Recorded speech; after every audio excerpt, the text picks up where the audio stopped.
Dah. Dah.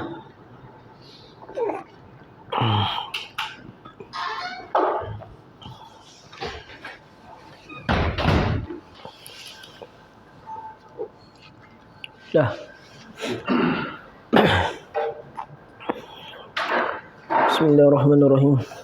Assalamualaikum warahmatullahi wabarakatuh.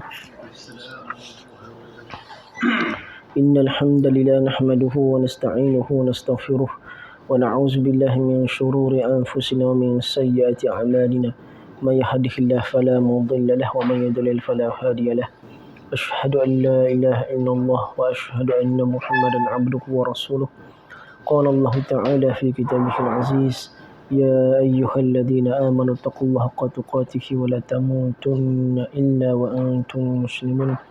قال الله تعالى يا أيها الناس اتقوا ربكم الذي خلقكم من نفس واحدة وخلق منها زوجها وبث منهما رجالا كثيرا ونساء واتقوا الله الذي تساءلون به والأرحام إن الله كان عليكم رقيبا فإن أصدق الحديث كتاب الله وخير الهدي هدي محمد صلى الله عليه وسلم وشر الأمور محدثاتها وكل محدثة بدعة كل بدعة ضلالة وكل ضلالة في النار أما بعد. Alhamdulillah, syukur kepada Allah, dengan limpah kurnia Allah kita dapat sambung kita kata bedah surah surah Rahman kita ni. Dan seperti yang kita ketahui, surah Rahman ni merupakan surah yang Nabi SAW sendiri bacakan di hadapan manusia dan jin. Dan merupakan surah yang paling banyak dan paling khusus ditujukan kepada manusia dan jin. Dan juga surah Rahman ni merupakan surah yang paling banyak juga menceritakan berkenaan segala nikmat-nikmat Allah kepada kita. Dan juga surah jin ni, surah jin pula, surah Ar-Rahman ni surah Ar-Rahman surah Ar-Rahman ni merupakan antara juga surah yang telah mengulang satu perkataan sebanyak beberapa kali, 27 kali. Jadi pertama yang kita tahu, surah ni dimulai dengan Ar-Rahman kerana apa? Siapa ingat? Kenapa surah Ar-Rahman dimulai dengan Ar-Rahman?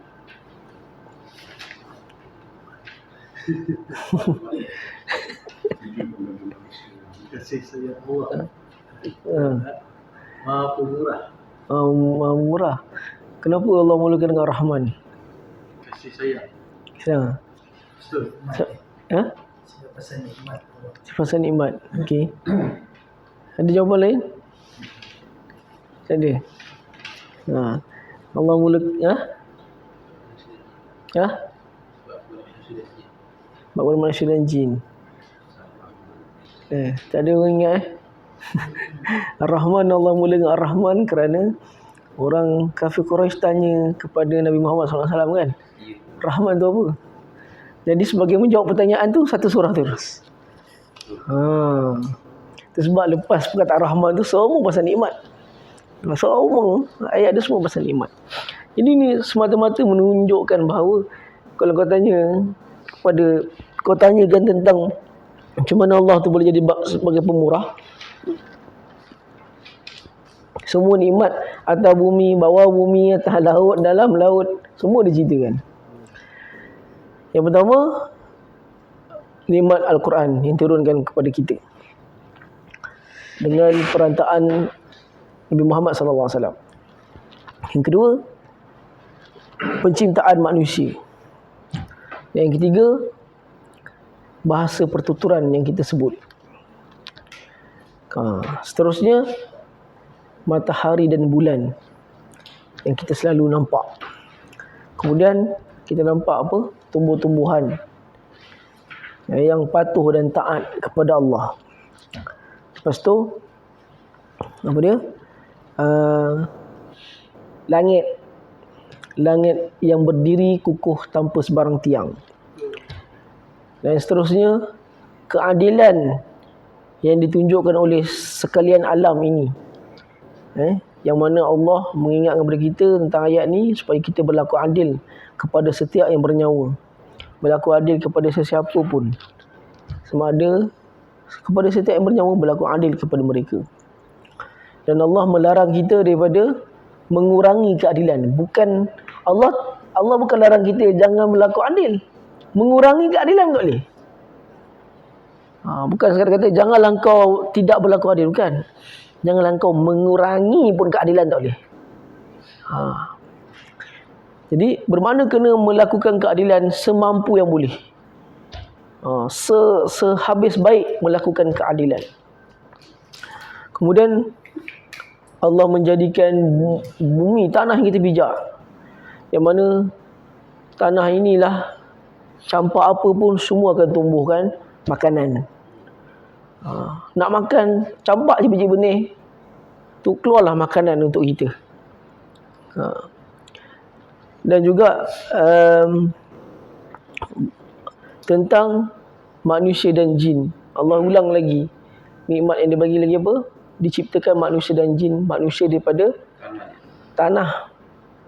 Manusia daripada tanah tu bermaksud Nabi Adam lah. Manusia kita ni daripada air mani yang hina. Kemudian jin daripada api. Api yang tanpa asap. Kemudian nikmatnya lagi bahawa dialah Tuhan yang mengatur apa? Betul, bagus kan. Pertukaran alam, pertukaran musim. Kerana Allah kata dalam Quran dalam surah Rahman, dialah Tuhan yang mengatur. Rabb tu lah maksud yang mengatur, yang mentadbir. Masyriqain, 2 di timur dan 2 di barat. Mana 4 musim lah yang berlaku di timur dan di barat. Dan juga Allah lepas dari cerita yang kering kat atas bumi, dia cerita yang basah pula dekat laut. Iaitu 2 laut yang bertemu, tak bercampur walaupun sedikit. Sebelah masin, sebelah tawa. Kemudian di dalam tu pula ada apa? Nikmat yang dibagi? Mutiara yang kecil dan besar. Yang mana mutiara tu menjadi perhiasan bagi manusia. Dan juga Allah kata pasal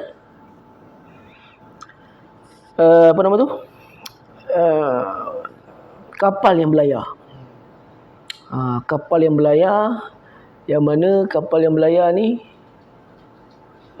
seperti apa? Allah kata gunung yang besar, tapi tak tenggelam. Dan apa jasa kapal ni yang lalu ikut Al-Quran? Telah membawa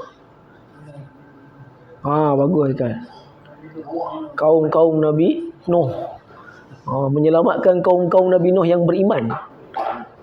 Kapal ni. Dan juga manusia melakukan pelayaran, mengenali dunia ni pun melalui pelayaran.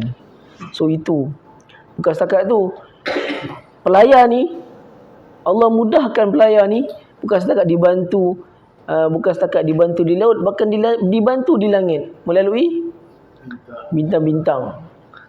Bintang-bintang itulah dia orang boleh mengetahui arah. Jadi Allah dah mudahkan manusia ni meneroka dunia ni di laut dan di langit. Kemudian kita ada cerita berkenaan dengan jasa laut sepanjang berjuta tahun dia hidup. Antara jasa-jasa dia bukan sahaja memberikan isinya sebagai manfaat kepada kita, makanan kepada kita, hujan kepada kita, perhiasan kepada kita. Lagi apa jasa laut lagi? Garam. Ada lagi?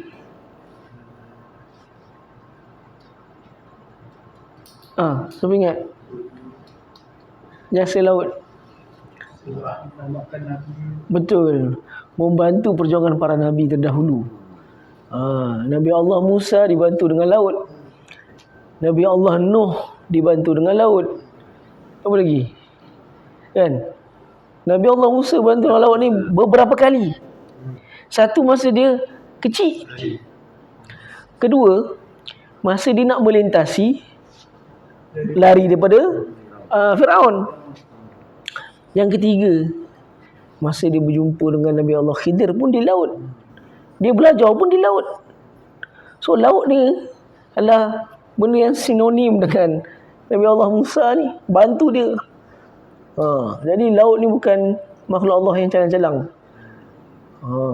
Dia sangat bermanfaat bagi manusia. Dan saya pernah sebut dulu, orang Arab menamakan laut kepada orang yang dermawan. Orang yang dermawan, Arab memanggil orang tu sebagai laut. Sebagaimana Nabi Muhammad SAW yang menterjemahkan sifat dermawan tersebut dalam kehidupan dia. Kan? Dan rasanya macam tak sampai akal sifat dermawan Nabi dan para sahabat ni. Rasanya kalau kita nak apply ke zaman kita, bukan semua orang boleh buat benda tu. Betul, bukan semua orang boleh buat benda tu. Selepas dia dah mengorbankan nafsu dia, mungkin dia boleh buat.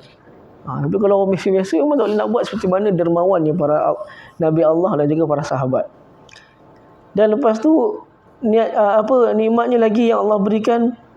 Lepas Allah pun bercerita berkenaan dengan semua benda ni, seolah-olah nak cakapnya nikmat-nikmat yang dalam laut, atas bumi, bawah bumi, semua akan hancur. Itu yang dia datang ayat selepas tu. Semua yang aku cakap ni, nikmat tu semua akan hancur. Siapa yang tinggal? Zat Allah yang Maha Agung. Dan kita tadabbur pada ayat tu bahawa semua barang ni akan hancur, akan habis hayat ni. Jadi sebagai cara, ada satu sifat yang saya sebutkan minggu lepas. Apa nama sifat tu? Istighlal. Ada jawapan pula. Istighlal. Istighlal tu apa maksud istighlal? Mencari peluang untuk mencari pahala daripada segala barang yang kita ada ni. Segala harta yang kita ada ni, cari peluang untuk buat pahala kerana agar dia tak hancur sia-sia. Semua barang akan hancur, semua benda akan hancur. Tapi nak bagi dia hancur tak sia-sia lah, kau menuai pahala daripada barang tu. Dan benda tu, pahala tu kau akan dapat besok di akhirat. Dan juga Allah bercerita berkenaan dengan setiap yang berada di langit dan di bumi akan minta kepada dia, betul? Dan setiap doa tersebut akan diuruskan, dimakbulkan. Maksudnya kita tak dabur pada ayat ni lah, yakinlah engkau dalam berdoa bahawa semua doa yang kau doa tu akan diuruskan oleh Allah. Kemudian Allah cerita lagi berkenaan dengan apa ni? Sanafuru lakum ayyuhas saqalan. Manusia dan jin ni akan, itu ayat tu saya dah masuk belum tu? Sampai 32. 32 dah masuk dah. 31 tu. 31 tu apa maksud dia? Ya, akan dihitung. Perkataan faragha tu, ada tak tulis maksud yang saya sebut dulu? Faragha tu apa? Bersungguh-sungguh, banci, bermakna takkan terlepas. Kalau dalam tafsir sebut, dalam tafsir Tantawi dia sebut apa? Sanafrugu tu dia kata, seolah-olah dia, kalau kita terjemah ke bahasa Melayu seolah macam ni, kau takkan terlepas, habislah kau takkan terlepas. Kepada siapa? Siapa yang tak terlepas tu? Manusia dan jin. Alif nun menunjukkan apa? Siapa ingat? Alif nun bagus. Alif nun menunjukkan dua. Dua tu bermaksud manusia dan jin. As-saqal. Saqal ni yang berat. Dua yang berat. Apa dua yang berat tu? Ialah manusia dan jin lah. Barulah kita masuk pada ayat 33. Ayat yang 33 ni Allah kata, Ya ma'syaral. Ya bermaksud wahai. Okey? Ya bermaksud wahai. Tapi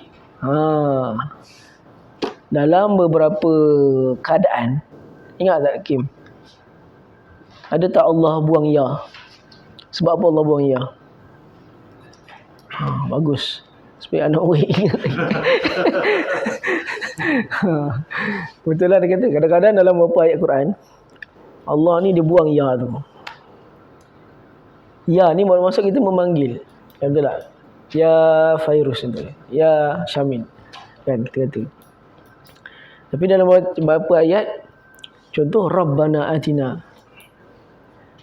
Ikut bahasa Arab, sesuatu perkataan tak boleh tiba-tiba je baris lain selain daripada baris depan. Tak boleh. Ikut bahasa Arab lah. Kalau benda tu kata nama, dia mesti baris depan dulu. Seandainya ada baris lain selain baris depan, kita berhak mempersoalkan kenapa dia berubah baris. Bermakna ada sesuatu kat depan dia. Apa dia satu kat depan tu telah dibuang. Selalunya Arab membuang benda-benda tersebut untuk menunjukkan benda itu dah diketahui. Contoh Rabbana. Rabbana ni maksudnya wahai Tuhan kami. Kenapa Rabbah tu pada atas? Itu kita kena soal. Kenapa pada atas? Sedangkan setiap kata nama mesti dimulai dengan baris depan. Sebab sebelum Rabbah tu ada ya. Tapi kenapa Arab buang ya tu? Bukan Arab. Allah buang perkataan ya tu. Menunjukkan Allah tu dekat. Tanpa perlu nak panggil-panggil. Dibuang. Dalam beberapa keadaan. Untuk nak menunjuk, statekan Allah ni sangat dekat. Dalam sebuah hadis dinyatakan bahawa pada ayat Quran kan. Ayat Quran yang selalu kita baca tu. Wa iza sa'alaka ibadi anni fa inni qarib. Ujibu da'wata da'i iza da'an falyastajibu li wal yu'minu bi la'allahum yarshudun. Wa idza sa'alaka ibadi anni fa inni qarib. Katakanlah wahai Muhammad, kalau hamba aku bertanya kepada engkau tentang aku, katakanlah kepada mereka bahawa aku ni dekat. Aku ni sangat dekat. Dan ketika ayat ni diturunkan, seorang Arab Badui seperti yang saya sebut dulu, Arab Badui ni sifat dia macam mana? Memang jenis hati dia keras. Dia memang jenis tak ada adabnya orang. So Arab Badui tanya kepada Nabi. Dia kata, wahai Rasulullah, Aqaribun Rabbuna fanunaji am ba'idun fanunadi. Apakah Tuhan itu dekat maka kita terus boleh bercakap dengan dia, ataupun dia tu jauh kita kena panggil dia? Turunlah ayat ni, kalau hamba aku bertanya, kau cakaplah aku ni dekat. Ujibu da'wata da'i zada'an, aku akan terus menjawab soalan dia, permintaan dia kalau dia meminta kepada aku. Falyastajibu li wal yu'minu bi. Rasalah bahawa aku ni akan makbulkan permintaan kau dan berimanlah kepada aku supaya kalian semua mendapat petunjuk. Jadi Allah kata kepada Nabi Muhammad, kena menganggap Allah tu sangat dekat. Jadi untuk menunjukkan Allah dekat, dia buang ya tu. Dalam bukan. Jadi teruskan ya tu diganti dengan baris atas. Sebab kita baca doa Rabbana atina fid dunya hasanah. Rabbana. Guna perkataan Rabbah tu baris atas. Jadi nak tunjuk Allah dekat. Ya ni lah panggilan. Allah guna panggilan ya ma'syara. Ma'syara ni ialah sekalian. Ada yang mengatakan dia lebih daripada 10, kita panggil ma'syara. Ma'syara. Itu yang saya pelik khutbah Jumaat. Ada perkataan ni tau. Tapi kebanyakan saya dengar khatib sebut perkataan ni semua tak betul. Kemungkinan teks khutbah tak tahulah ada baris ke tak ada. Kan? Tak tahulah. Teks khutbah Johor ni ada baris ke tak ada baris. Tapi kebanyakan khatib dia akan sebut ya ma'asyara. Selalu saya dengar. Kalau saya pergi masjid jami' yang besar pun khatib sebut ya ma'asyara. Apa dia? Dia sebut ya ma'asyara. Itu ada baris. Sepatutnya benda mati. Ya diganti pada atas. Ya ma'asyara. Jadi kita dengar ni macam mana mungkin khutbah Jumaat punya teks dia tak letak baris. Jadi kebanyakan khatib akan sebut ya ma'asyara. Sebenarnya sebutan yang betul ya ma'asyara. Ma'asyara ni lah sekalian, tapi nombor dia yang melebihi 10 ke atas. Ya ma'asyara, ya ma'asyara. Saya tak pasti adakah Adanya maksud perkataan kalau ain tu berbaris atas, saya tak tahu pula. Tapi yang saya tahu, Arab kalau panggil perkataan ma'syarah tu disebutan dia ialah ma'syarah. Dia tidak ada ma'syarah. Tak tahu kalau ada maksud, saya tak tahulah. Tapi ya ma'syarah ni bermakna seruan kepada yang ramai. Ya ma'syaral jinni wal ins. Selalu Allah guna ayat-ayat lepas semua Allah guna kata ganti nama kan. Mereka berdua, kalian berdua, mereka berdua, kalian berdua. Ayat ni dia sebut terus. Wahai manusia dan jin. Inilah dipanggil dalam bahasa tafsir, dia panggil al-udul. Saya kat Facebook saya ada membuat lebih kurang 10 artikel pasal udul ni. Udul ni merupakan seni tafsir. Seni tafsir yang mana kalau kita cermat bab ni, kita tahu Allah sedang mengisyaratkan sesuatu makna. Tapi tak ramai orang tahu ilmu udul ni. Ilmu udul ni dia kena cermat. Udul ni maksud apa? Sebab bila ayat sebelum semua cerita pasal mereka, dia kan. Tapi tiba Allah ubah kata ganti nama tu kepada kalian ataupun menyebut terus nama tu.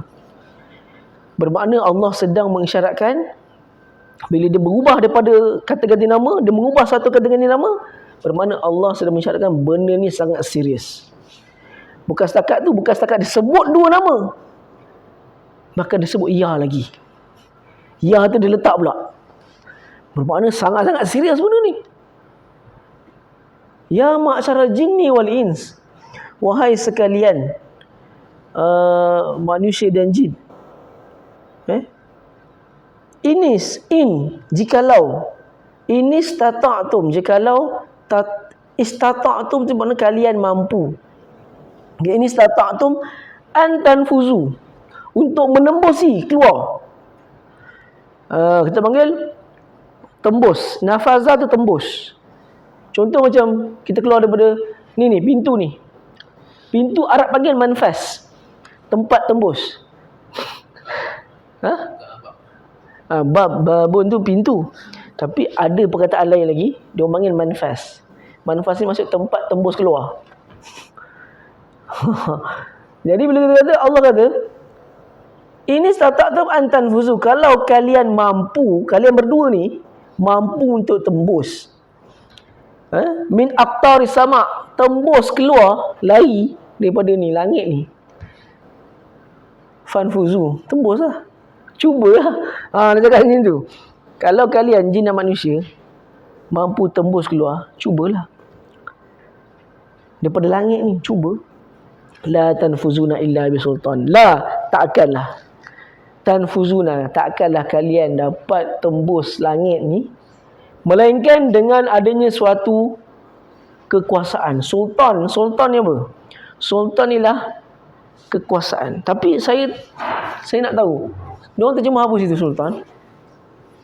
Kekuasaan ke? Kekuatan. Nampak tu ada lain sikit tu. Lain? Kekuatan. Kekuasaan ada Ada lain tak? Kekuasaan diri dari kekuasaan dan balasan kami. Kekuasaan. Akak, kekuasaan. Kekuasaan sama Okey. Sultan. Memanglah kekuasaan tu betul. Sultan ni kekuasaan. Apa lagi tadi? Kekuatan, betul. Tapi sebagai mufassir menafsirkannya, contohnya Imam Said Tantawi dalam kitab dia Tafsir Tantawi, Tafsir Al-Wasit, dia katakan apa? Kekuasaan tu kekuatan tu macam betul juga, cuma dia lebih kata refer kepada makna ilmu pengetahuan. Sultan ni boleh masuk apa benda tu, semua benda yang boleh melebihi manusia lain dia panggil sultan. Kekuasaan ke? Bermakna Allah nak kata, Allah sebut benda ni, sebab apa tahu Allah sebut benda ni? Sebab manusia dan jin dikurniakan benda dua ni, ilmu pengetahuan dan juga kekuatan. Bagi jin, kekuatan, betul tak? Dia boleh Dalam surah An-Naml, dia boleh bawa apa nama? Istana Balqis sampai ke depan Nabi Allah Sulaiman. Yang mana apa jin berjanji pada Sulaiman, aku bawa istana Balqis ni tanpa terkurang sedikit pun. Bermakna dia takkan bawa terjatuh-jatuh sikit-sikit, pokok-pokok dia jatuh ke, ada benda jatuh ke, takkan terkurang sikit pun. Kata aku bawa dia dengan amanah, tak terkurang sikit pun. Bermakna sangat perfect boleh buat. Manusia pula dia ada apa? Ilmu pengetahuan. So kenapa Allah cerita pasal ayat ni? Seolah-olah cakap macam ni, kami akan bersungguh-sungguh membanci dan menghitung segala amalan kamu di atas dunia dulu, kamu jin manusia ni. Sanafrugu lakum ayyuhas saqalan, ayat sebelum. Kemudian dia kata, masa kami hitung tu, masa kami banci tu amalan kamu di atas dunia dahulu, kamu nak lari. Lari lah. Nak lari mana? Langit. Cuba. Sebab apa? Sebab kalau kau cuba nak lari kat langit, aku tahu kau boleh buat. Sebab manusia ni ada ilmu. Boleh tak manusia tembus langit? Boleh. Apa tak boleh pula? Ada roket. Ada apa lagi? Spaceship. Spaceship pula. Bukan spaceship. Apa nama? Bukan spaceship. Apa nama tu? Alah, roket lah kan? Macam tu lah. Betul juga. Satelit pun menembusi langit.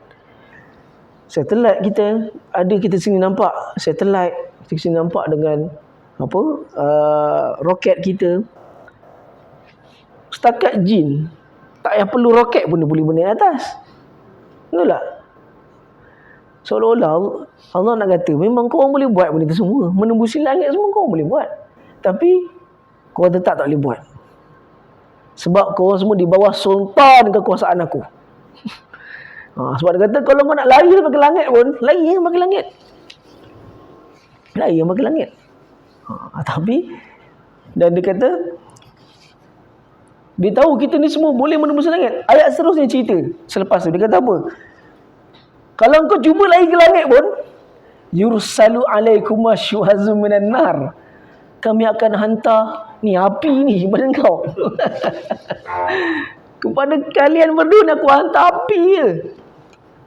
Syuhazum minan nar wa nuhasun.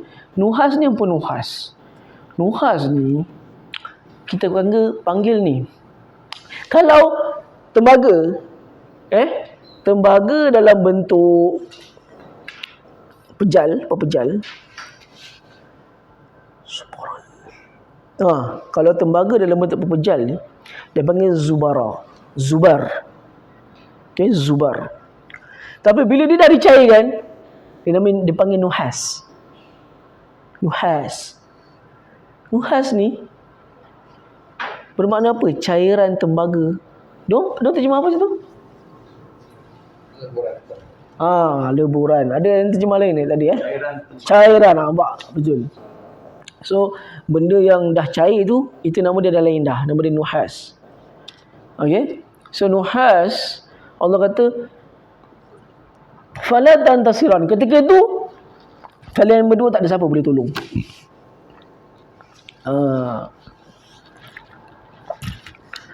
Sebab Allah nak katanya, okey, engkau kalau cuba lagi, kami akan hitung amalan kau di atas dunia dulu. Kau tak boleh lari. Kau lari sampai ke atas langit sekalipun, kau boleh lari. Sebab apa? Allah kata nak tembus ke langit tu hanyalah dengan menggunakan kekuasaan ataupun ilmu pengetahuan yang kau ada. Ya boleh. Tapi aku hantarkan api, aku hantarkan cairan tembaga, falatan tasiran. Mana ada siapa boleh tolong kau? Ayat ni adalah sebagai orang kata satu cabaran Allah kepada manusia dan jin. Engkau nak lari mana nanti? Nak cakap ayat macam tu lah. Mana kau nak lari? Kau cuba lari pun, atas langit sekalipun kau lari, aku kejarkan dengan api. Masa tu falatan tasiran. Kau dorang ni memang tak boleh tolong lah. Siapa-siapa pun tak boleh tolong. Dia sebagai satu. Sebenarnya kita nak cakap ni, atas dunia ni, Allah nak sebut ni, tak ada satu makhluk pun atas muka bumi ni yang boleh lari daripada pengawasan Allah. Tak ada. Kalau orang tu faham dengan benda ni, orang tu faham dengan ini yang kita panggil sebagai al-ihsan, iaitu mengimani bahawa kau nampak Allah seolah-olah kau nampak Allah dan Allah nampak apa yang kau buat. Walaupun kau cuba masuk dalam bilik ke, rumah bawah tanah ke, tetap dalam pengawasan Allah lagi. Sebab Allah kata dalam Quran apa? Innahu ya'lamu ma fi sudur. Sesungguhnya dia tahu apa yang berada dalam dada kalian pun dia tahu. Apa yang berada dalam dada kalian pun dia tahu. Ini kan pula kita cuba menyorok, kita cuba sembunyi. Inilah yang Allah katakan. Soalan apa, macam mana kita nak tadabbur ayat ni? Tadabbur ayat ni kita nak katanya,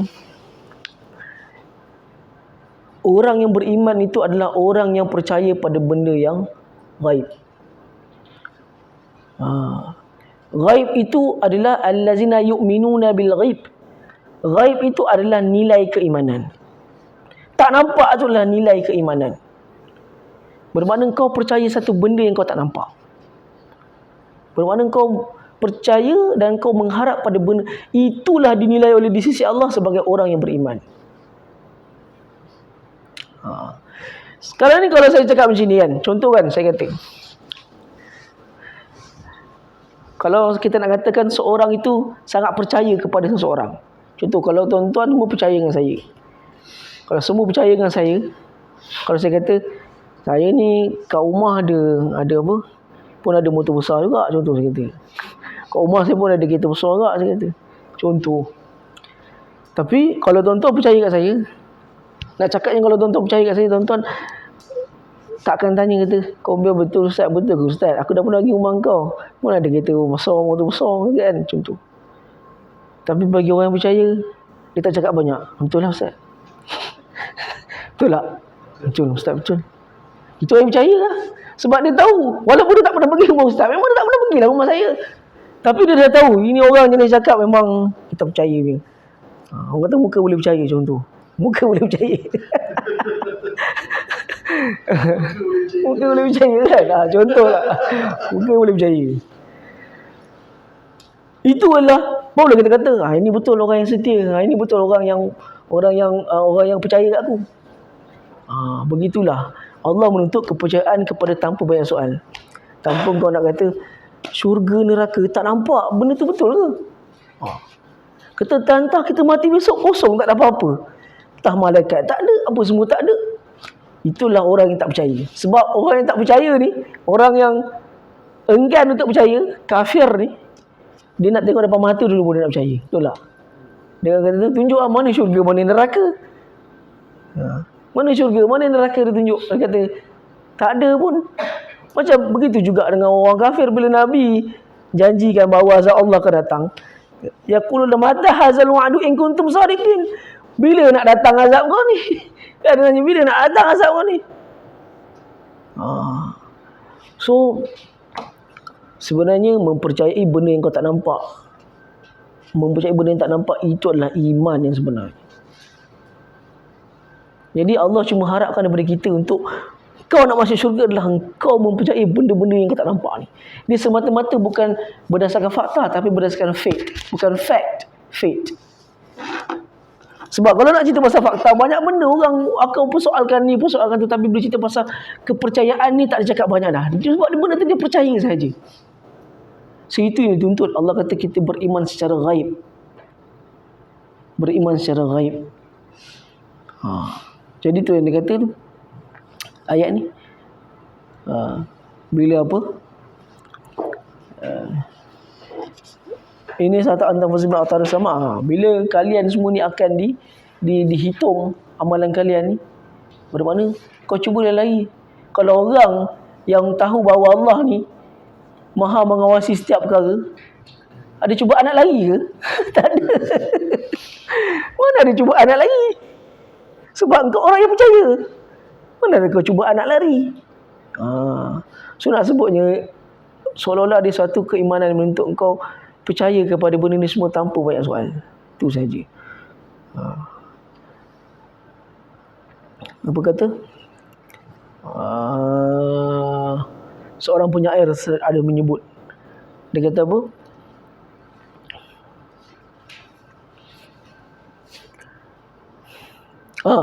Qala al-munjimu wat tabibu kilahuma lan tub'asal amwatu faqultu ilaihima in sahha qaulukuma falastu bi khasirin aw sahha qauli fal khusranu alaikuma. Berkatanya para saintis dan juga orang-orang yang menilik bintang-bintang di langit bahawa manusia ni apabila sudah mati maka dia tidak akan dibangkitkan lagi. Jikalau benarlah kata kalian berdua, maka aku bukanlah orang yang rugi. Tetapi kalau benarlah kata-kata aku, maka kalian berdua lah yang rugi. Cakapnya, andai katalah hari kiamat ni tak ada, orang yang siap-siap percaya atas dunia, dia rugi apa-apa tak? Andai kata tak adalah, hari pembalasan ni tak adalah, kita rugi apa-apa tak? Orang yang beriman ni rugi tak apa-apa? Tak ada rugi apa-apa pun. Siapa yang rugi dalam kes ni? Seandainya ada, siapa yang rugi? Yang tak beriman. Yang tak beriman rugi. So kita jadi orang yang beriman ni tak rugi apa-apa. Ada ke tak ada, tak kisah. Tapi kalau engkau tak percaya, anda kata benda tu ada, macam mana nanti? Habis. Anda kata benda tu ada lah, kita dah selamat dah awal. So menjadi orang yang percaya dan beriman ni tidak akan pernah rugi. Tak akan pernah rugi menjadi orang yang beriman. Kemudian Allah kata, fa bi ayyi ala'i rabbikuma tukazziban, maka nikmat manakah? So dalam ayat-ayat macam gini, okey, ayat-ayat macam ni kita akan tengok ayat-ayat selepas ni ada cerita pasal balasan dosa kepada orang yang berada di neraka. Tapi Allah balas juga. Allah kata, maka nikmat Tuhanmu yang manakah yang kamu dustakan? Sama juga dengan ayat macam ni. Bermakna Allah balas dengan ayat ni kan. Allah kata, maka nikmat Tuhanmu yang manakah kamu dustakan? Sekarang nikmat mana ayat ni? Apa maksud nikmat pada ayat tadi tu? Nikmatnya adalah engkau orang yang tak cuba lagi. Itu nikmatlah. Kau yang tak cuba lagi tak akan dibaling dengan api neraka, tak akan dibaling dengan syuazum minan nar. Itu nikmatnya. Kemudian Allah berkata, fa iza syaqqatis sama, fa dan iza tu apabila, dan apabila insyaqqat. Syaqqa ni kita kata pecah boleh, terbelah boleh. Kita panggil syaqqa. As-sama'. As-sama' ni langit. Bila langit terbelah, fakanat, maka, fa tu maka, kanat akan menjadilah wardatan, seperti bunga. Wardah. Wardah ni bunga mawar lah kita panggil. Wardah. Wardah apa dia panggil? Wardah ni bunga lah. Bunga mawar, bunga lah wardah. Mawar merah. Betul, mawar kita panggil warad. Allah nak, sekarang ni ayat ni dah cerita pasal ni dah. Dah masuk bab hari pembalasan. Tadi dah habis dah pembalasan. Okay, sekarang ni ayat yang ni dia cerita pasal hari kiamat pula. Kalau kita dah tadabbur banyak surah-surah, ada ke surah yang tak cerita pasal kiamat? Hampir tak ada lah. Hampir tak ada surah yang kosong tak ada cerita pasal hari kiamat, tak ada. Memang kait. Memang kata aku cerita hari pembalasan, hari kiamat. Hari pembalasan, hari kiamat ni mendasari lebih 90% dalam Quran. So memang semata-mata kau kena percaya je lah. Bukannya dialasi dengan sebarang fakta-fakta. Memang benda tu boleh dipertikaikan. Tapi bila kau sebut pasal faith, iman, tak ada dipertikaikan dah.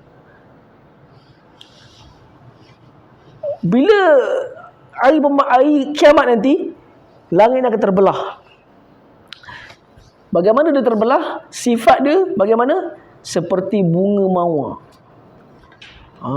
Wardatan kadihan.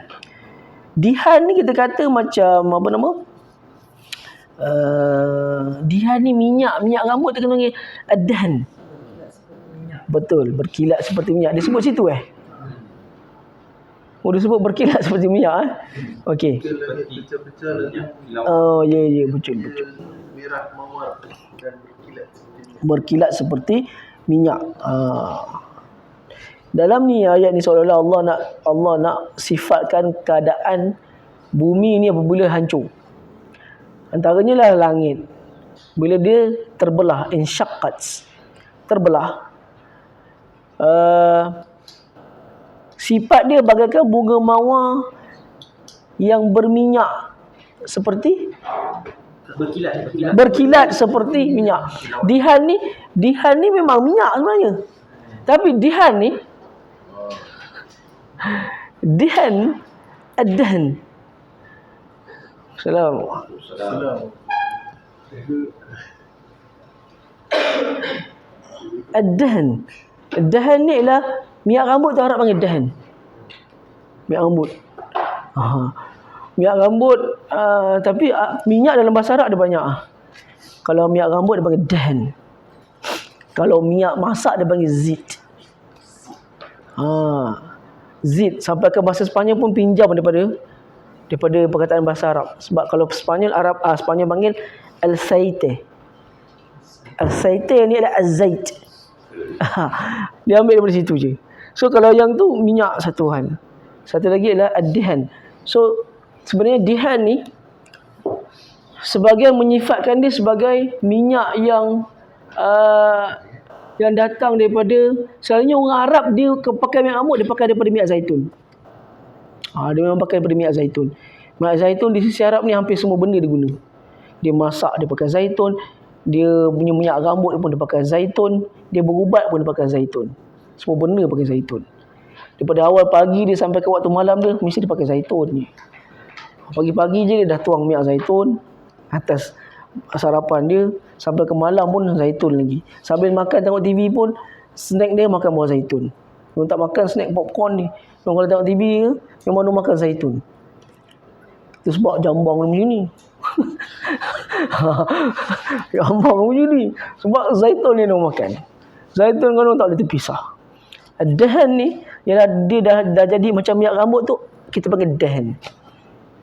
So seolah-olah orang kata masa langit ni terbelah, hari nak kiamat ni dia terbelah, bentuk dia berkilat-kilat. Bercahaya berkilat-kilat. Bagaikan minyak. Kemudian dia kata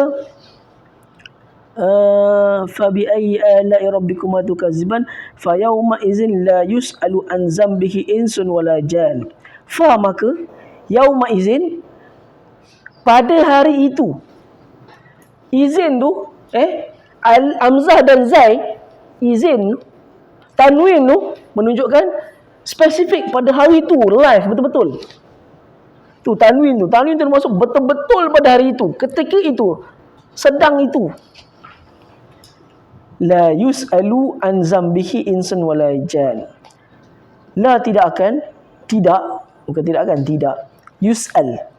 Yus'al ni dipersoalkan. An tentang, zambi kita panggil dosa lah. Dosa. Tentang dosanya siapa? Manusia dan jin. Sebab saya kata surah Rahman ni memang tak lekang manusia jin.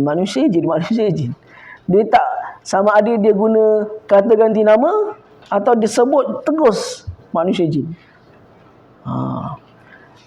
Jadi dia kata itu, pada hari itu tidak akan dipersoalkan mereka tentang dosa mereka.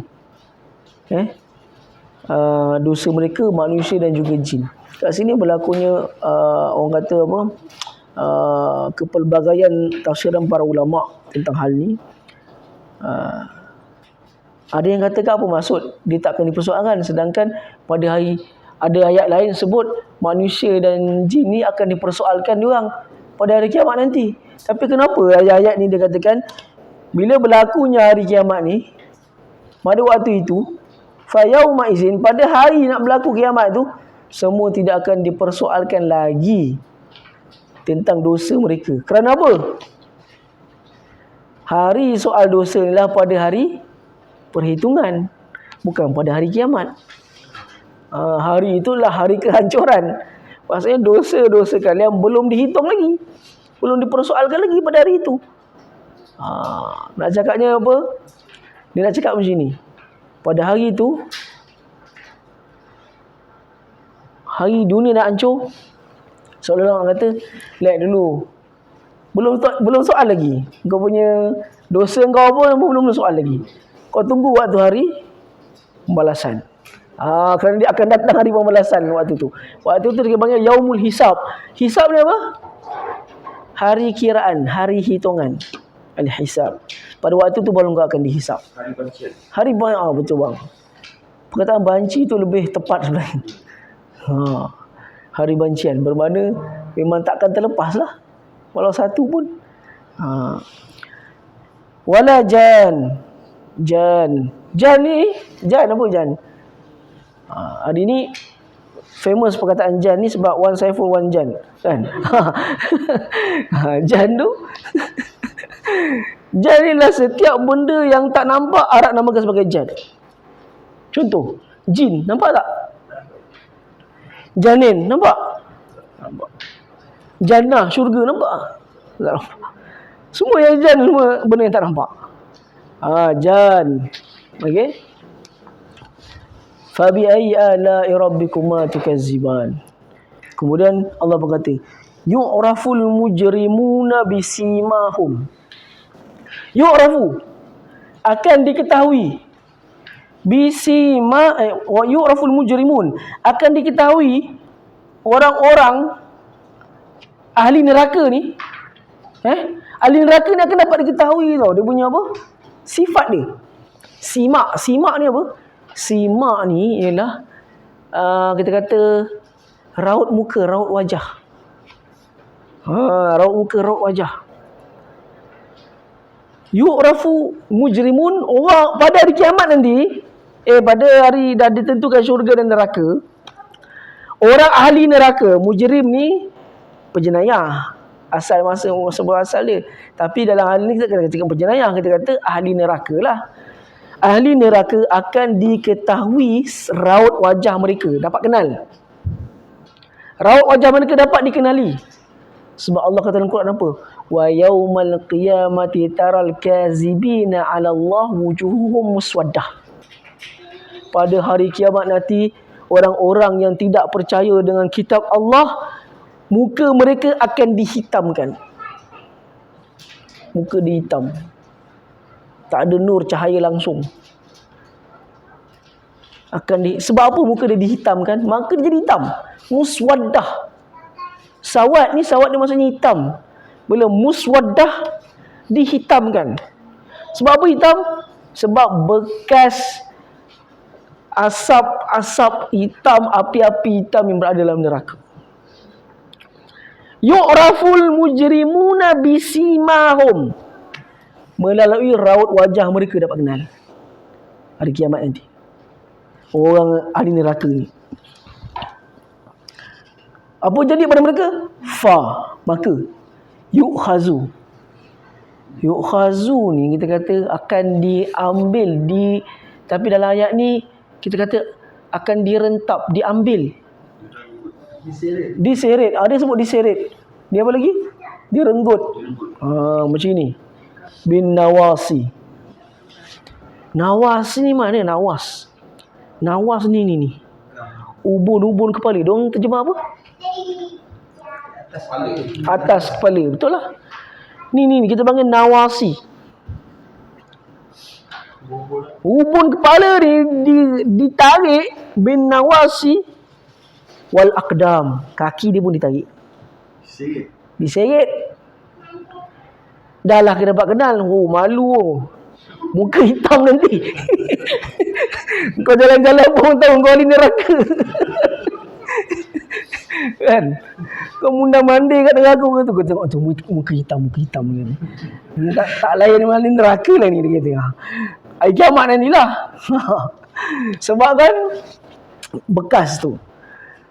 Yu'raful mujrimuna bisimahum fayu'khazu bin nawasi wal aqdam. Okay, dalam ayat lain pun Allah kata apa nama?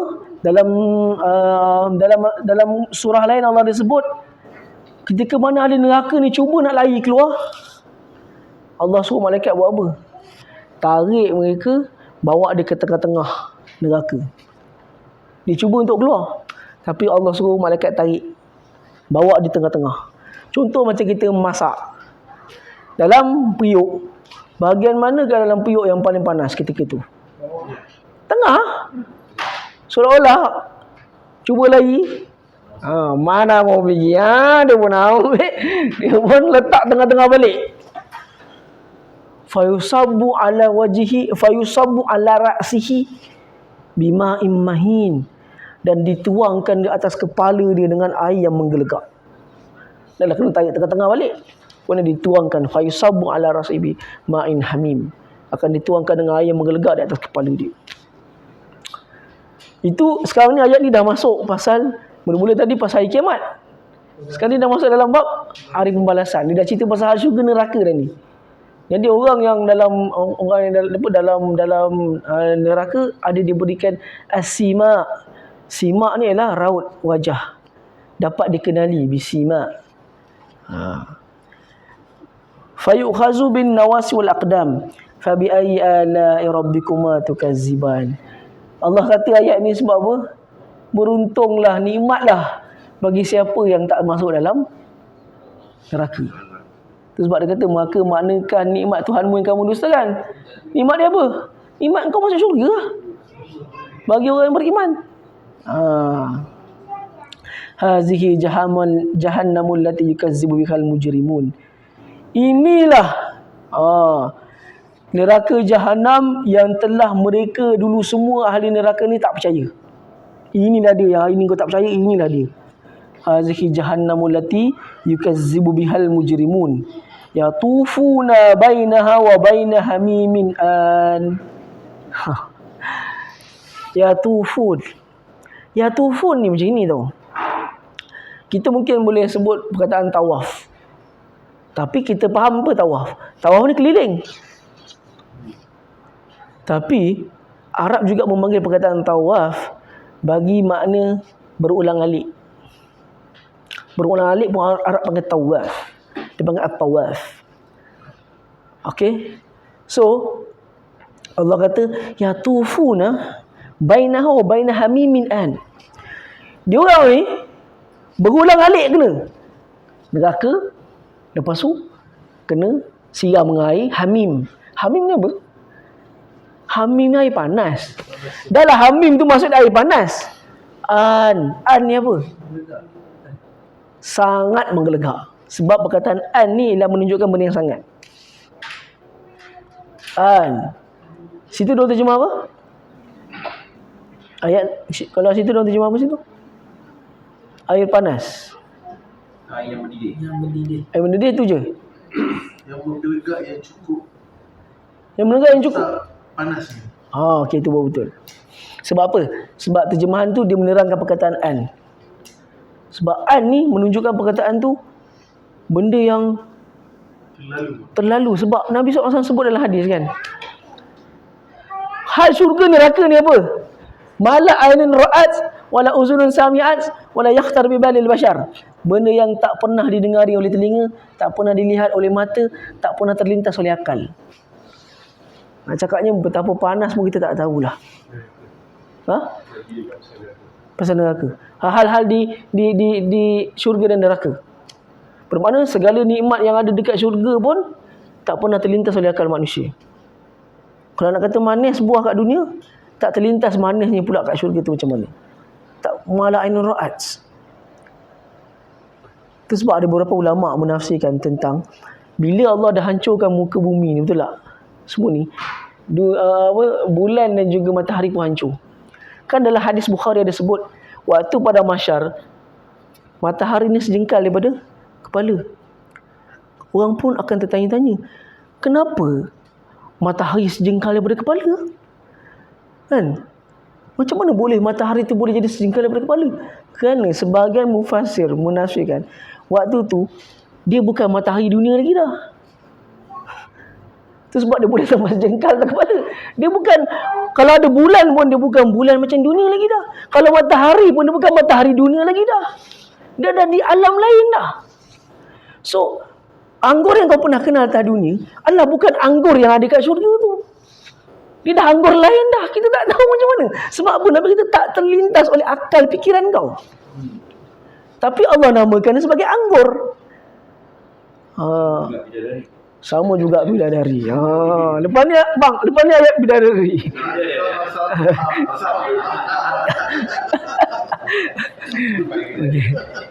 Okay. Lama sangat bidadari tak masuk. Okay, so apa tadi? Hamid bin Ad. Okay. Macam biasa pattern ayat Quran. Bang, lepas dah cerita neraka akan cerita pasal apa? Macam biasa itu pattern Quran. Lepas dia dah cerita dunia, dia cerita pasal hari kehancuran, dia cerita pasal hari pembalasan, dia akan cerita hal orang dalam neraka, dia akan balas balik pula dengan kisah orang dalam syurga. Itu pattern dia selalu. Dan dia kata pun waliman khafa maqama, dan li bagi man sesiapa khafa ni kita katakan takut, dan bagi sesiapa yang takut maqama rabbih, dan bagi sesiapa yang takut maqama rabbih. Maqama rabbih ni kita kata macam ini. Maqam ni setiap benda yang berbentuk, kita kata maqam, setiap benda yang berbentuk didirikan atas sesuatu dipanggil sebagai maqam. Al-maqam. Contoh, kita tengok maqam Ibrahim. Orang Melayu pula faham maqam Ibrahim kubur Nabi Ibrahim ke bukan? Maqam itu tempat dia berdiri untuk dia membina Kaabah ketika itu. Tempat dia berdiri. Sesuatu benda yang didirikan. Kerana maqam lain dengan kubur. Kerana maqam diberikan untuk kepada para raja. Bahasa Melayu pun sebut kan? Bahasa Melayu pun sebut maqam. Raja. Para raja-raja Parsi terdahulu dan juga raja-raja terdahulu, dia akan letakkan nama maqam. Bagi rakyat biasa dia tak panggil sebagai maqam. Dia akan panggil sebagai qabr. Arab panggil qabr. Qabr ni kita panggil kubur. Sebab apa dia panggil maqam? Kerana kubur para raja dia ada dirikan dirian apa benda-benda binaan-binaan yang mewah. Sebab dia letak binaan yang mewah. Itu sebab Nabi ni melarang keras meninggikan binaan atas kubur. Kerana apa? Semuanya kerana nak mengajar kau supaya kau ni bersifatlah dalam keadaan sangat yang humble. Kau mati pun kau humble lah. Kau mati pun kau dalam keadaan humble. Dan kau dalam merendah diri. Banyak benda yang Nabi ni nak ajar kita supaya jangan jadi orang sombong. Apa contoh dia? Nabi melarang kita daripada memakai pakaian yang berlainan daripada orang lain. Syuhrah. Syuhrah tu diharamkan. Kerana apa? Menimbulkan kesombongan. Kemudian Nabi melarang kita daripada menggunakan pinggan-pinggan yang dibuat daripada emas. Yang juga dibuat daripada utensils dibuat daripada emas. Peralatan makan daripada emas. Nabi larang. Kerana Nabi sebut dalam hadis, kerana sesungguhnya emas itu adalah untuk orang kafir kat atas dunia dan untuk kita di akhirat. Emas ni semua larang, haram. Sebab apa? Dia menimbulkan kesombongan. Mana nak cakapnya aku orang kaya kot, so makan pakai emas lah. Nak cakap macam tu lah kan? So dia menunjukkan kesombongan. Itu semua cara didikan Nabi supaya kita jadi orang yang humble. Jangan, kalau boleh benda tu boleh menimbulkan kesombongan, kau elakkan benda tu. Bukan kata tak boleh pakai, tapi untuk mendidik diri kau elakkan. Kemudian Nabi melarang daripada melabuhkan pakaian. Kerana pakaian yang dilabuhkan adalah sifat orang-orang bangsawan, pembesar-pembesar zaman dulu. Dia punya jubah dia meleret-leret. Itu adalah sifat. orang yang sombong, nak menunjukkan dia berbeza daripada orang lain. Kemudian Nabi juga ada melarang daripada orang memakai kasut di atas tanah kuburan. Tapi memakai kasut ini ada perbincangan ni sebenarnya. Itu sebab kadang kita nampak ada kalau orang dia buka kasut di atas kubur. Sebenarnya ada kisah dia buka kasut di atas kubur tu kerana ada seorang tu dia datang masuk kubur dalam keadaan memakai kasut yang sangat mewah. Yang mana Nabi sifatkan dalam hadis, kasut dia tidak ditrim lagi bulu-bulu binatang tu. Bulu-bulu binatang tu sudah ditrim. Bulu binatang selalunya, pakaian kasut orang kaya, bulu binatang ni semua dah kena trim. Kalau bulu berselerak lagi, orang kata ni memang orang miskin ni, asalkan boleh dapat buat bentuk slipper tu orang pakai. Tapi kalau orang kaya punya slipper, jadi orang tu datang dalam keadaan dia pakai slipper yang mahal. Orang kalau nampak slipper tu, orang kata ni orang kaya ni. Sebab dia datang pakai slipper tu. Nabi suruh cabut slipper tu. Itu asal muasal tak pakai slipper atas kubur. Kerana dia boleh menimbulkan kesombongan. Itu sebab ada beberapa ulama, contoh Al-Khattabi sebut dalam kitab dia, dan juga Al-Imam Ibn Hazm Al-Andalusi sebut dalam kitab Al-Muhalla. Dia kata, tapi kalau engkau je tempat kubur banyak batu-batu kerikil, tak sunnah pula kalau kau buka kasut. Baik kau pakai kasut, sunnahnya kau pakai kasut ketika tu. Kerana larangan memakai kasut di atas kubur tu ada background dia. Background dia kerana ada orang yang sombong masuk dengan pakaian tu. So banyak benda yang Nabi ajar supaya kita ni jangan bersifat sombong tau. Sampai kau mati pun kau kena humble juga. Tak boleh ikut seperti kubur para raja dan bangsawan-bangsawan ditinggikan, sebab kubur yang tinggi yang dipanggil sebagai makam, itulah sifat ketanda orang kaya. Kau nak mati tinggalkan dunia ni pun kau nak beritahu kau kaya lagi. Nak cakap yang macam itu. Itu sebab dilarang membina kuburan kerana bersifat sombong. Seandainya kuburan tersebut pasang kepuk untuk tahan tanah dan sebagainya, itu tak ada masalah. Sebab dia ada tujuan dia. Syekh bin Baz dan Syekh Al-Islam pun sebut benda yang sama. Itu dibenarkan kerana untuk menahan tanah. Ada tujuan tertentu. Tapi benda ni benda berlaku tau. Benda ni benar berlaku. Kita boleh nampak kubur orang kaya dekat tanah perkuburan. Dia punya tu, dia siap ada tempat duduk 4 tu. Kemudian dia punya marmar dia tinggi. Dia ada batu. Kat mana? Dengan batu kerikil dia. Dengan batu kerikilnya, dengan orang tengok pun kata, oh ini kubur orang kaya ni, betul tak? Orang tengok sekali pun dah tahu ini kubur orang kaya ni. Sedangkan itu yang Nabi larang. Melampau-lampau dalam nak menunjukkan kau ni kaya. Contoh lain lagi, ada ulama meletak, kalau di belah-belah Qatar, Abang Razim mesti tahu ni. Belah-belah Dubai, belah-belah Qatar ni, cara dia nak tunjuk dia orang kaya, antaranya dia orang bela binatang liar. Limau, cita, dubuk, semua dia bela. Menunjukkan dia status. Menunjukkan, kadang-kadang memelihara binatang liar tu menunjukkan status dia, selesa kekayaan dia. Benda tu semua sampai limau tak berani.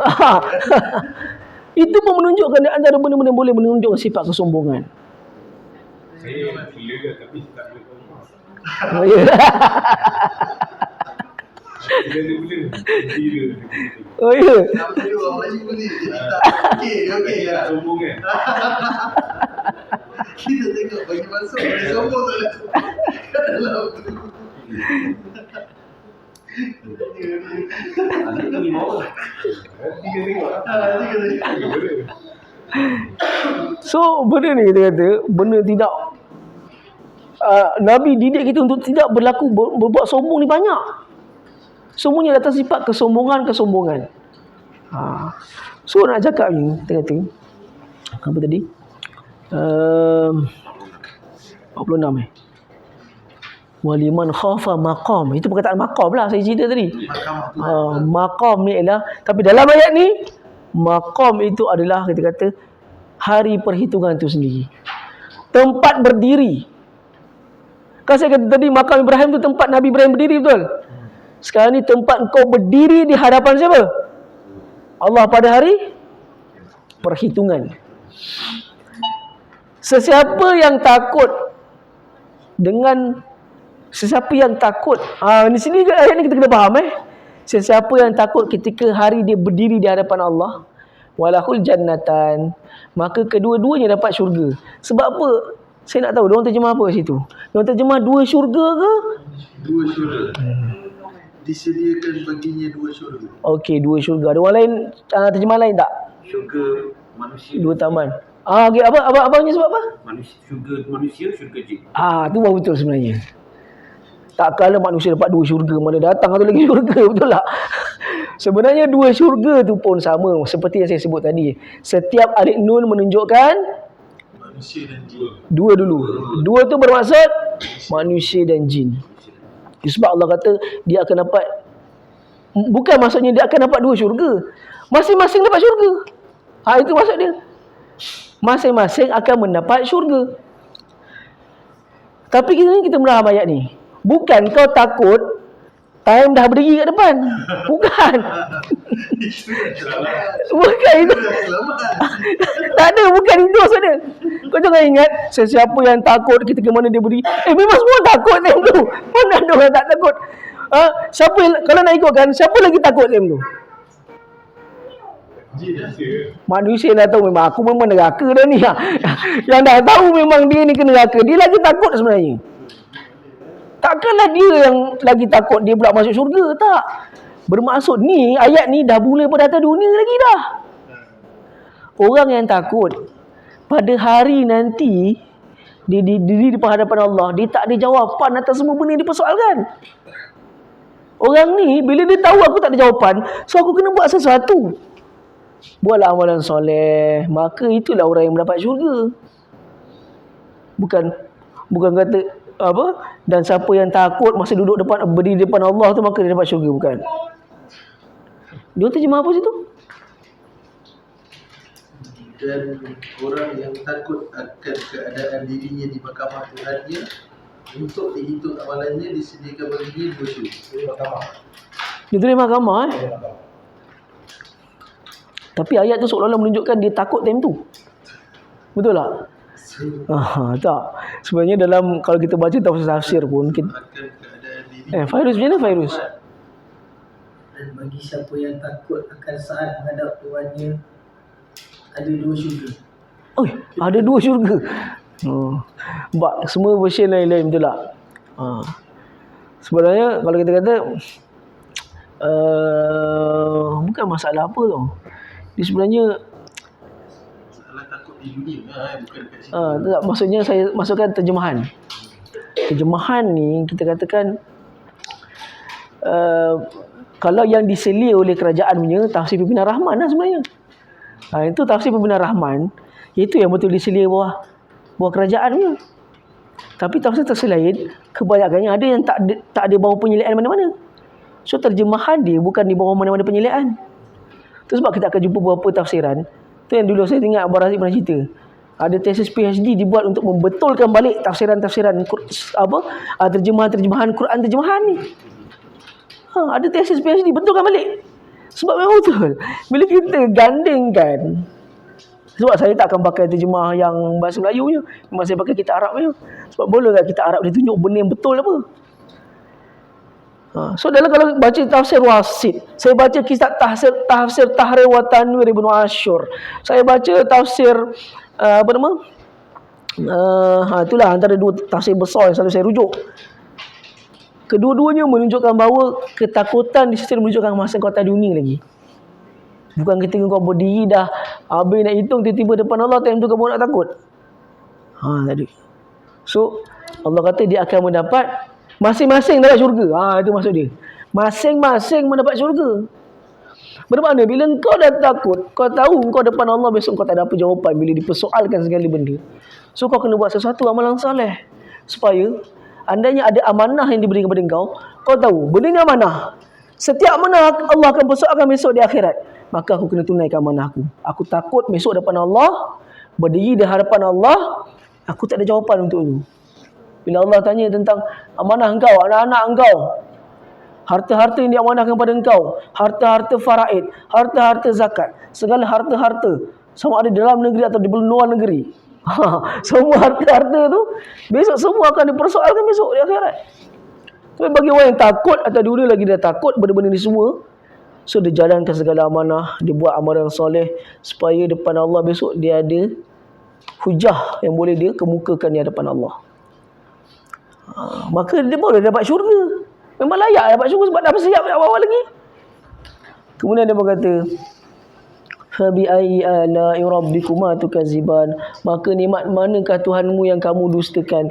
Ini nikmat ni dalam maksud apa?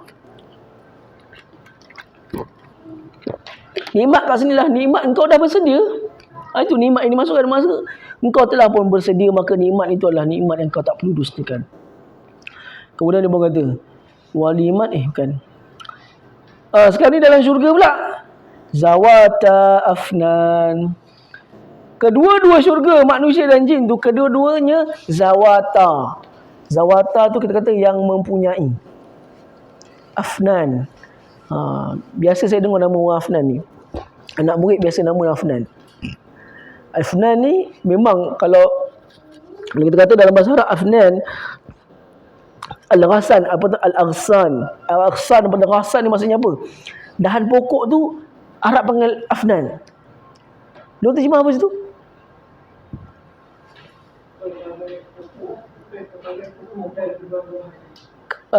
Apa kepala? Pelbagai pohon dan buah-buahan.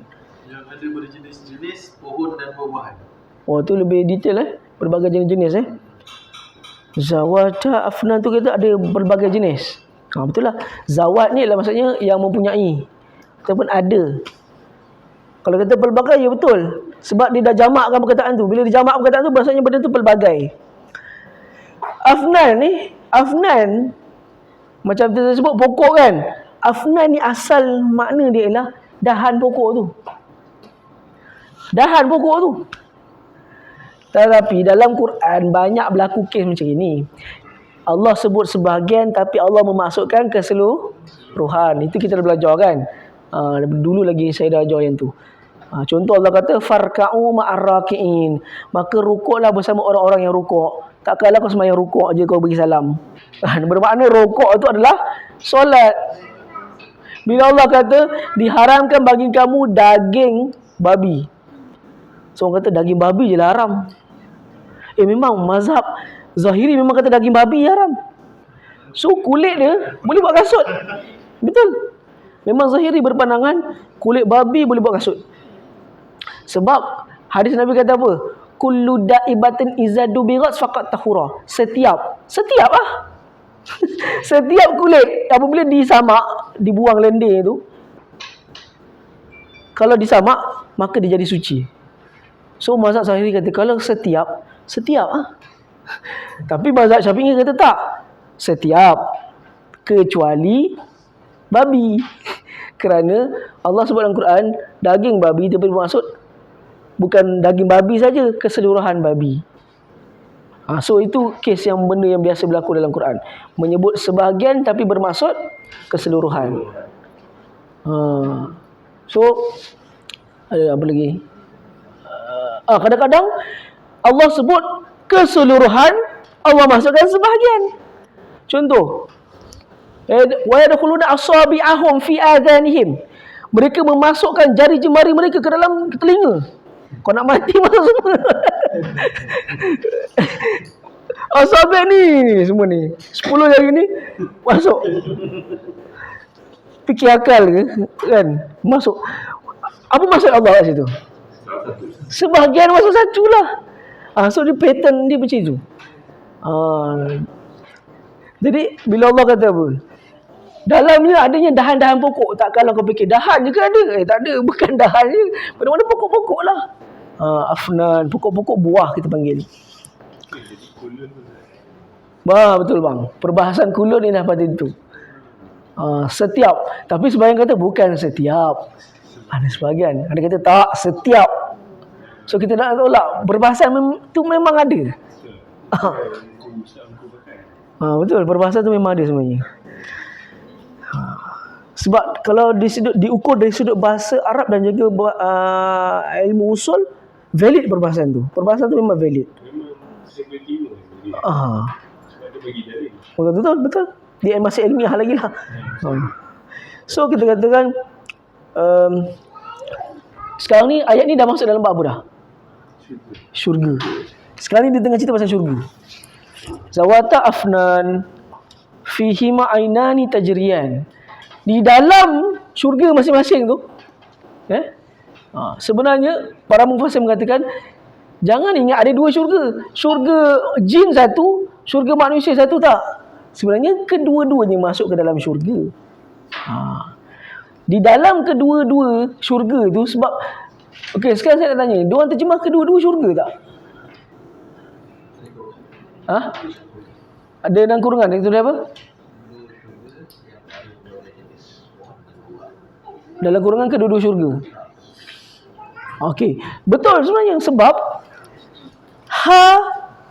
mim alif dalam ayat tu ada mim alif, betul tak? Mim alif masih menunjukkan dua. Alif tu sendiri menunjukkan dua. Okey, di dalam syurga tersebut untuk jin dan manusia, ainani, dua anak sungai. Ain ni ada banyak makna.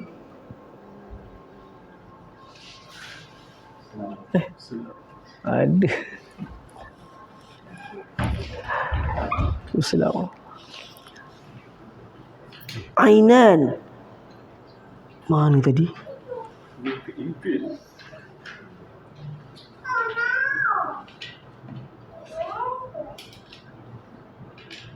Mana ayat tadi? Ayat 50. Ayat 50. Okey.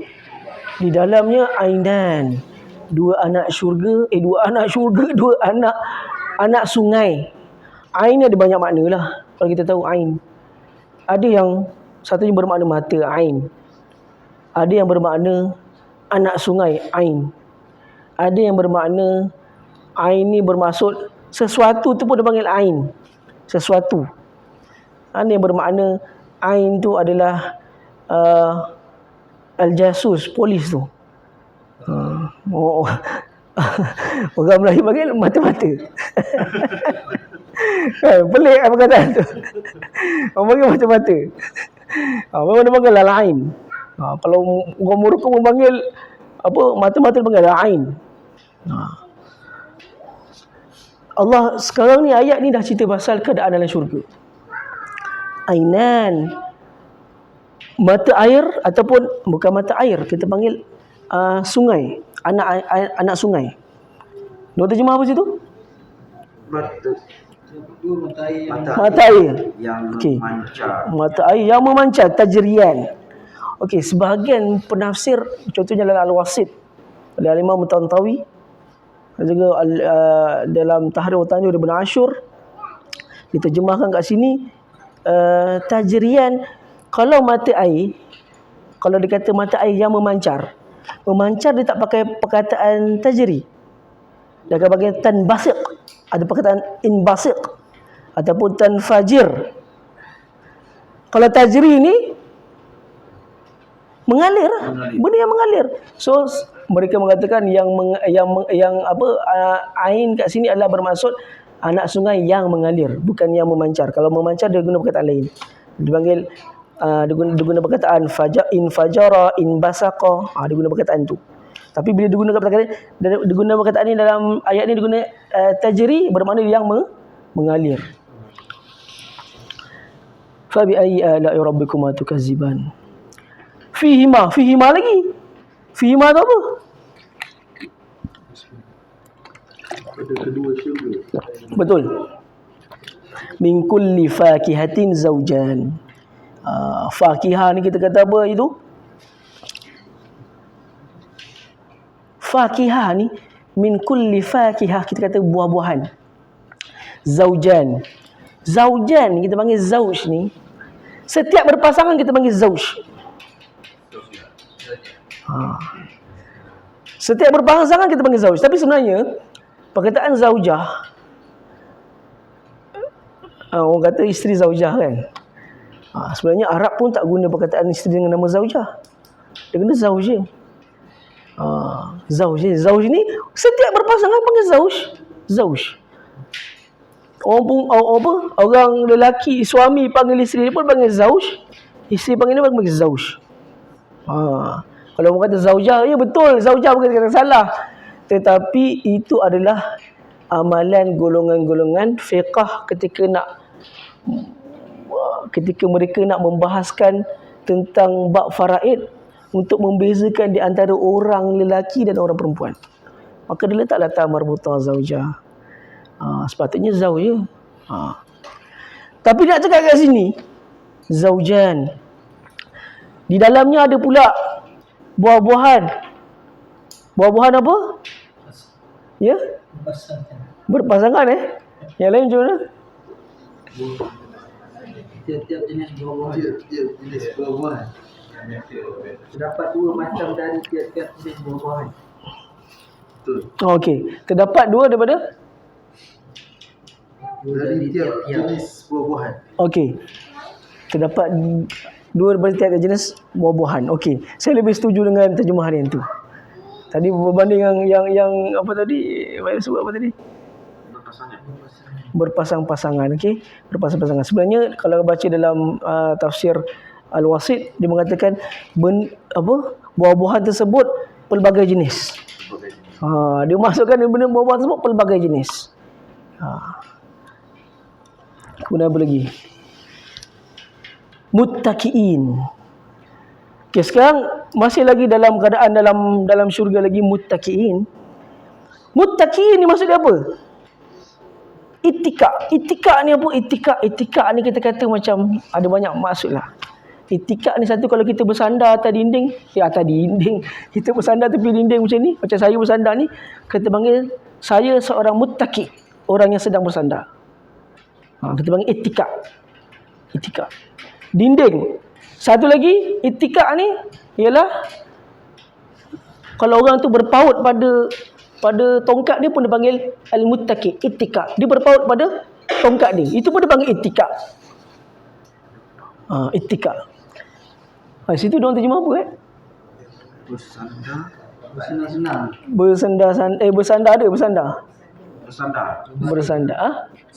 Bersandar. Okey, berbaring pun ada. Okey, betul lah, berbaring, bersandar. Yang penting dia dalam keadaan sedang berehat lah.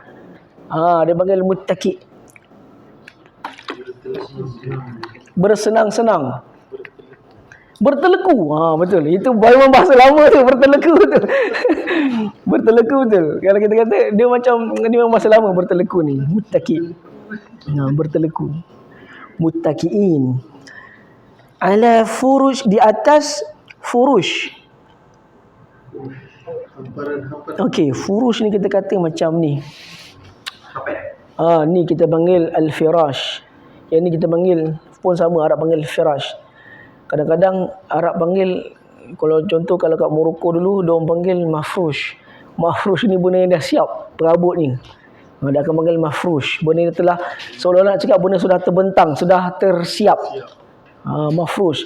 Kalau kita katakan benda yang dibentang semua kita panggil firash. Benda yang dibentang. Tak kisahlah benda tu toto ke, lembet ke, apa lagi, tilam ke. Saya nak tahu, ada tak terjemahan yang sebut dipan? Ada tak sebut dipan? Dipan. Sebab kan saya pernah jumpa ada terjemahan memang dia guna perkataan dipan. Ada tak yang tulis dipan? Tak ada. Tak ada dipan. Sebenarnya saya pun pelik juga perkataan dipan tu. Kadang-kadang yang terjemahkan dipan. Dipan ni rupanya kalau tengok dalam kamus Dewan Bahasa, memang dia masukkan setiap benda yang dihamparkan berupa tilam ke katil ke, tilam ke toto ke apa, dia panggil dipan. Bahasa Melayu lah dipan ni. So furush ni kita kata setiap benda yang dihamparkan lah. Okey, mereka bersandar ke, bersenang lenang ke, tidur ke, berbaring ke di atas hamparan-hamparan. Furushin apa? Bata'inuha min istabraq. Bata'inuha min istabraq. Kita kata istabraq. Istabraq ni ialah satu nama jenis sutera. Kalau kita tengok dalam Quran dia gunakan ada satu sundus dan satu istabraq. Kalau sundus dalam surah apa, Ustaz? Ustaz Syami, sundus? Surah apa? Insan, betul. Okey. Sundus satu, istabraq satu. Tu antara nama-nama sutera bagi penghuni ahli syurga. Sundus, istabrak. Asal perkataan barak. Barak ni apa? Barak ni kalau kita katakan benda yang bersinar, Arab panggil barak. Itu sebab kilat dia panggil barak. Sebab apa? Kan bersinar-sinar tu barak. Istabrak tu yang menawan. Bermakna sutera mahal, sundus dan istabrak. Bata'inuha, dia kata sutera-sutera tersebut, sutera pula, tilam-tilam tersebut, hamparan-hamparan tersebut diperbuat bata'inuha daripada sutera min istabrak. Apa lagi?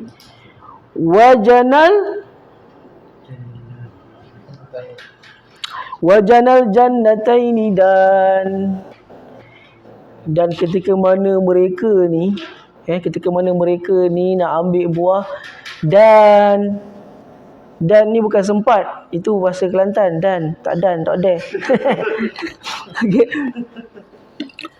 Dan ni maksudnya setiap yang dekat, kita panggil dan.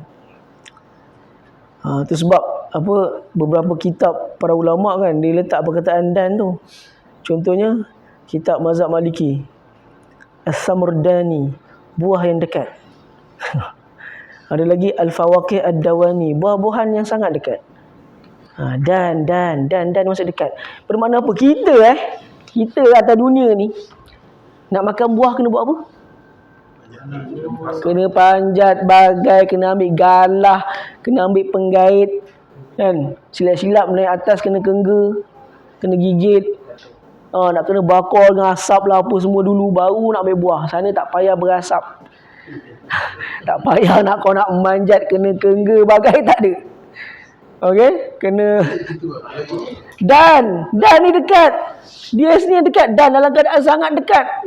Sambil duduk atas permaidani ni, atas semua permaidani yang empuk. Allah nak gambarkan dia empuk.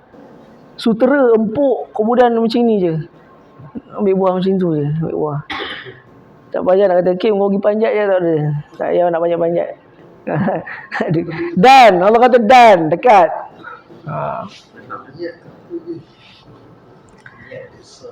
Kemudian Allah kata lagi, fabi ayyi ala. So kalau kita tengok al-ala dalam ayat surah Rahman, al-ala ni, dia meliputi nikmat yang bukan sahaja orang tu berada di atas dunia, bahkan nikmat tersebut merangkumi nikmat dia di dalam syurga. Al-ala. Aman. Okey. Bang, dah sampai bang.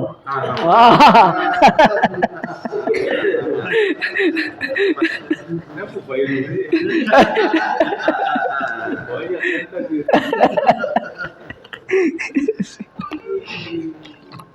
Dia kawan tu. Dia tanya dulu.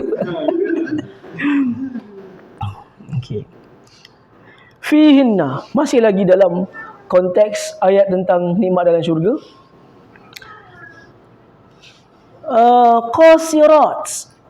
Qasiratut tarf. Qasirat ni kita kata macam ni. Asal muasal qasirat ni kita kata pendek lah. Pendek kita mana qasir, pendek. Takkan kita nak kata dalamnya pendek, bukan. Bermakna pandangan. Tarf ni apa? Pandangan, jelengan. Pandangan ataupun jelengan fihinna qasiratut tarfi lam yatmisunna insun wala jan. Bermakna pandangan mereka hanya fokus, tertumpu. Bila pandangan tu pandangan yang pendek, dia hanya fokus, tertumpu. Tarf kita kata pandangan.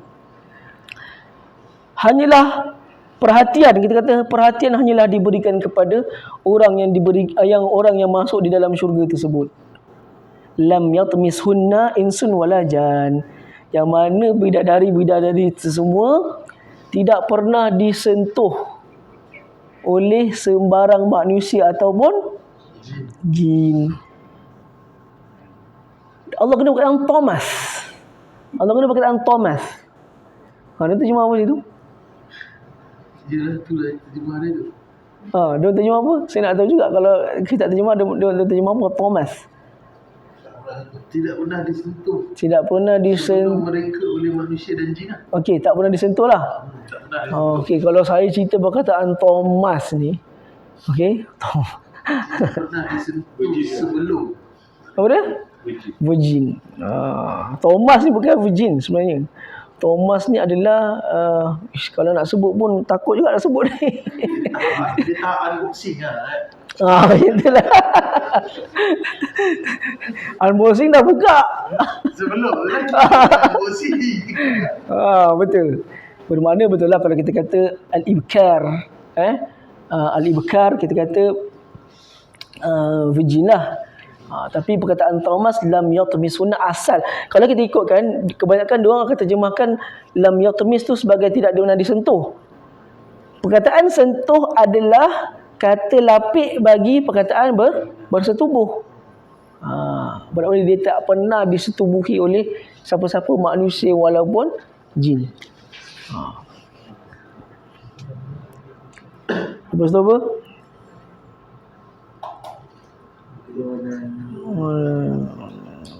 Fabi ayyi ala rabbikum tukaziban ka'annahunna al-yaqut wal yaqut wal marjan. Yaqut wal marjan, mereka bagaikan al-yaqut. Yakut kat sini kita kata kat sini apa nama kita kata batu permata. Dia terjemah permata. Ada terjemah permata? Delima. Okey, kalau permata delima okey. Permata delima. Kalau kita terjemahkan, kalau dalam tafsir Wasit dia mengatakan dia lah jenis batu yang kita ketahui itulah. Batu delima tu. Batu delima. Al-yaqut. Dia panggil al-yawaqit. Yaqut. Bukan minuman kultur tu, Yakult. Tu Yakult juga. Tapi dia kata al-Yaqut. Marjan tu macam kita dah bincangkan sebelum ni. Mutiara yang kecil. Marjan. Sebab apa? Sebab Yakut ni sebab dia nak menyamakan dari sudut dia berseri-seri. Marjan pula dia nak menyamakan dari sudut dia tersimpan. Sebab mutiara kan? Mutiara kat mana? Dia tersimpan. Dari sudut perbandingan ni, dari sudut dia tersimpan dan dari sudut dia ni.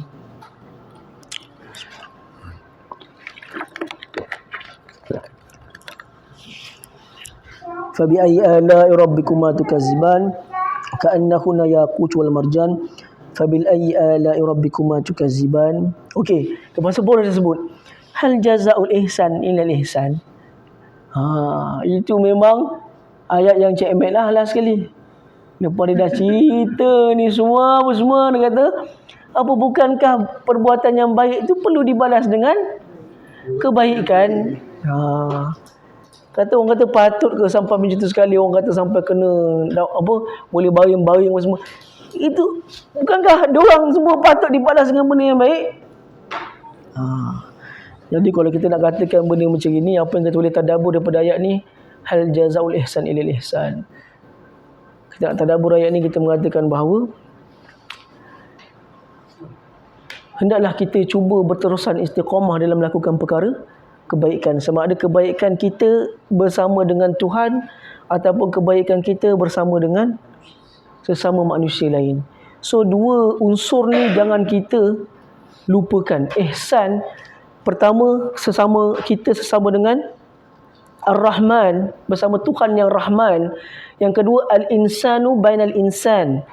Manusia sesama dengan manusia sama insan pula. Manusia sesama dengan manusia. Itulah al-ihsan, kebaikan. Kebaikan tu jangan kita anggap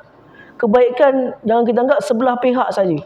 Bahkan kebaikan yang dibalas oleh Allah dengan balasan-balasan yang telah kita ketahui tadi adalah balasan kau perbuatan ihsan kau bersama dengan manusia lain pun termasuk dalam ayat ni.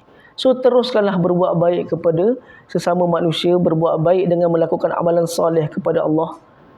Maka itu Allah kata apa? Apa bukankah segala yang baik itu dibalas pada perbuatan yang baik? Hal jazaul ihsan illa al ihsan. Istiqamahlah seseorang itu di dalam kebaikan bersama manusia. Kalau dia dalam keadaan sedang bersedekah, maka teruskanlah sedekah dia.